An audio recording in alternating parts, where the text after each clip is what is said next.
আজকে কালী পুজো আর সেই সঙ্গে দীপাবলি। তো সবাইকে জানাই শুভ দীপাবলি। দীপাবলি অর্থাৎ আলোর উৎসব। এই আলোর উৎসবে সকলের বাড়ি যেমন আলোয় ভরে উঠুক, ঠিক তেমন সকলের জীবন আর সকলের মনও আলোকিত হয়ে উঠুক। সকালবেলা এখানে রান্না করছিলাম 14 শাক। চতুর্দশীতে 14 শাক খাওয়ার নিয়ম প্রায় প্রত্যেক বাড়িতেই হয়তো রয়েছে। তো এই দেখো, এই হচ্ছে আমার দিনের বেলার ব্যালকনি। কালকে রাতে ফুলগুলো দিয়ে সুন্দর করে সাজিয়েছিলাম, আর ফুলগুলো দিয়ে সাজানোর পরে দেখতে যেন আরও ভালো লাগছে। আর রাতে যখন লাইটগুলো জ্বলছে তখন তো আরও বেশি ভালো লাগছে। কিছু বাজি কিনে এনেছিলাম, রোদে দিয়ে দিয়েছি, আজকে রাতে এগুলো ফাটানো হবে।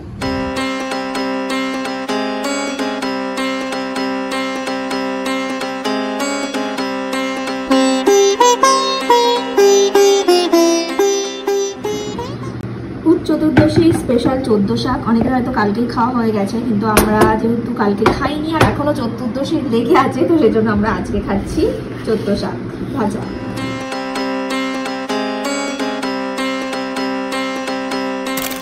স্নান করে একটু রেডি হয়ে নিলাম, একটু বেরোবো। আমাদের এই পাশেই একটা কালী মন্দির আছে, তো আজকে কালী পুজোর দিনে ভাবলাম একটু পুজো দিয়ে আসি মায়ের কাছে।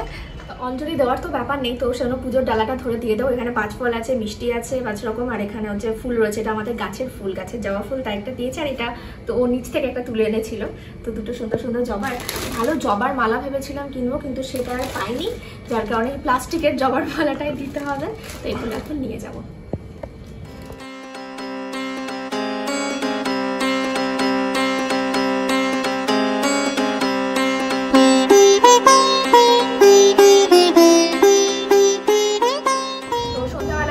প্রদীপ দিতে হবে, তাই এখানে প্রদীপগুলো রেডি করে নিচ্ছি তেল আর সলতে দিয়ে।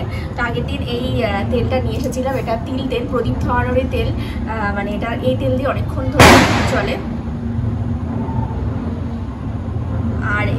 আর প্রদীপগুলো আমি একদম মাটির প্রদীপ কিনে এনেছিলাম, তো মাটির প্রদীপগুলো দেখতে কেমন একটা লাগে, যার কারণে এটা একটু ফেব্রিক দিয়ে নিজের মতো করে কালার করে নিয়েছি। একদম সিম্পলি রেখেছি, কারণ এই প্রদীপগুলো পরে জলে দিতে হয়, তো সেই জন্য বেশি কিছু ডিজাইন করিনি।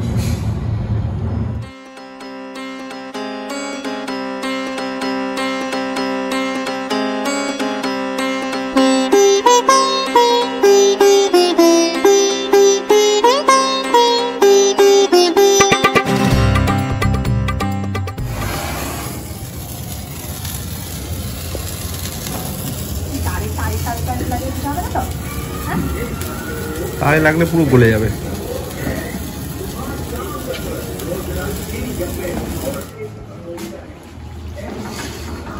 তো আমার শ্বশুর বাড়ির নিয়ম অনুযায়ী অমাবস্যা, কালী পুজোতে যে অমাবস্যা তিথি লাগে, সেই অমাবস্যা তিথিতে আর ভাত খাওয়া যায় না। তো দুপুরবেলা তো অমাবস্যা লাগার আগে আমরা ভাত খেয়ে নিয়েছিলাম, আর রাতের বেলা তো খাওয়া যাবে না, তো সেই জন্য এখন বানাচ্ছি আলুর দম।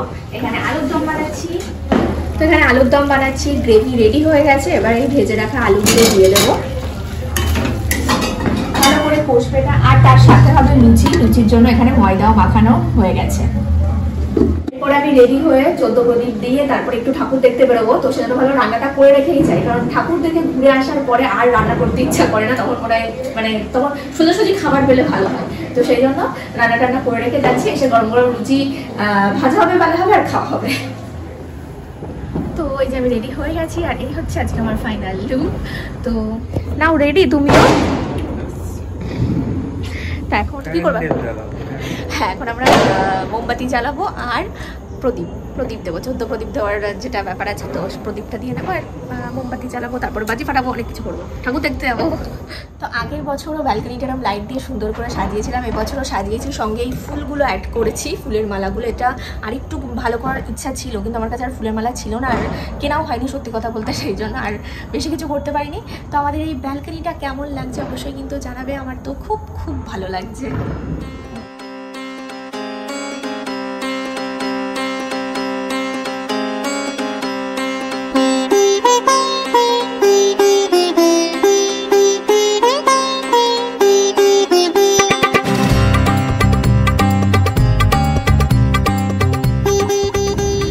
কোথায় দেবে? চৌকাঠে, চলো বাইরে চলো। হ্যাঁ, সব চৌকাঠে দেবো, আমার জন্য রেখো, আমিও দেবো। এই দুপাশে দুটো দাও।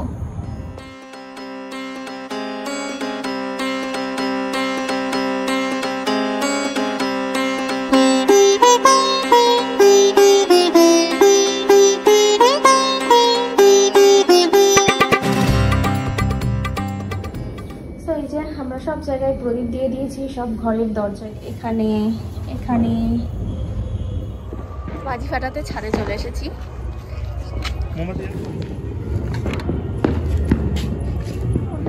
কেন এখানেই থাক, আর নিচে কেন দিচ্ছ?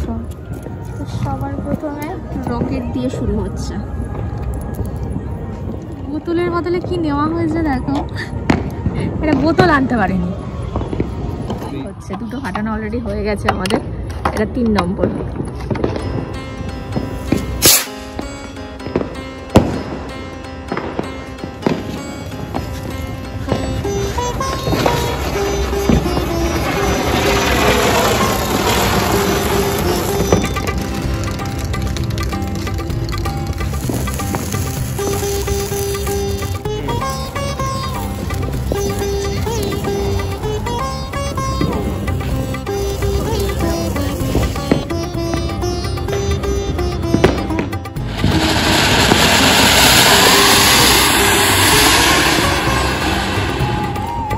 বাজি ফাটানো হয়ে গেছে, ছাদে গেছিল দেখতেই পেলাম বাজি ফাটাতে।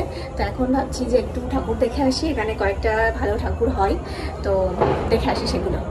তো তো চলো তাহলে আমরাও কয়েকটা ঠাকুর দেখি আর তোমাদেরকেও দেখাই ডায়মন্ড হারবারের কালী পুজো। এই লাইটটা আমি অনলাইন থেকে কিনেছিলাম, বেশ ভালো এসেছে। আর এটা আমি ঠাকুর ঘরের এখানে লাগিয়েছি, ঠাকুর ঘরের এখানে লাগিয়েছি। একদম নিচ দিয়ে এখানে লাগানোর ইচ্ছা ছিল, কিন্তু এরকম কোনো ব্যাপার ওরকমভাবে লাগাতে পারলাম না, যার কারণে এই জানলার সাথে লাগিয়ে দিয়েছি।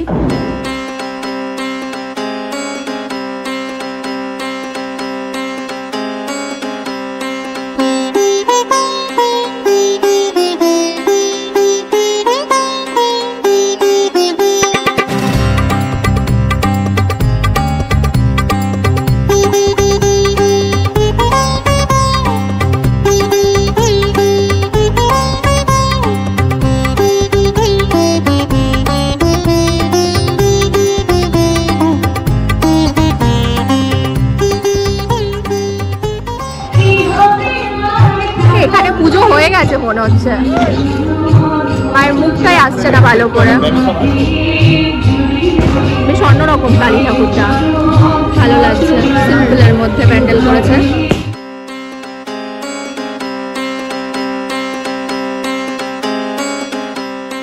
এখানে একটা শ্মশান থিম বানিয়েছে ছোটখাটোর মধ্যে, ভূত কঙ্কাল ঝুলছে এখানে, এই গাছে বাচ্চারা ঝুলছে, বাচ্চার মানে পুতুল ঝুলছে। এখানে একটা চিতা করেছে, পাড়ার মধ্যে একটা ছোট পুজো। চলো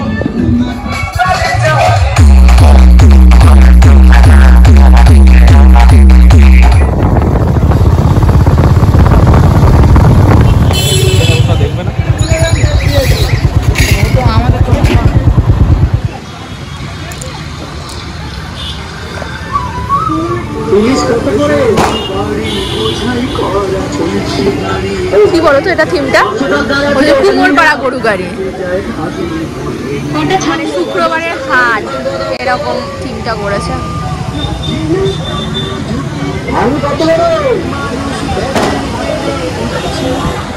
কুমোরপাড়া হারিয়ে যাবে অচিন সমুদ্রে।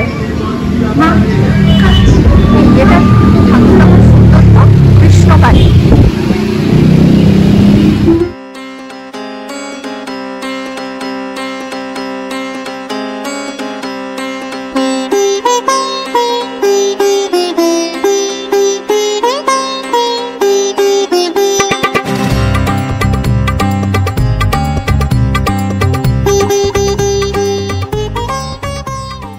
ঠাকুর দেখে চলে এলাম। এখানে বড়সড় কালী পুজো খুব দেখতেই পেলাম না, একটা দুটো মতো দেখেছি।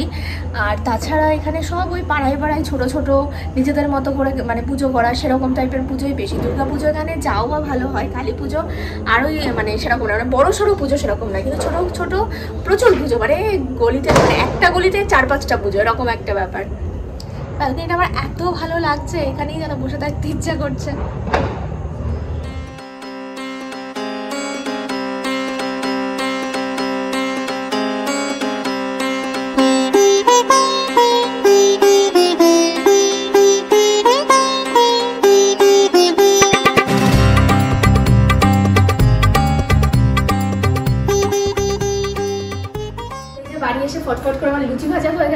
কটা বেগুন ভাজাও করে নিয়েছি, আর আলুর দম তো করে রেখেই গেছিলাম। এই হচ্ছে আলুর দম।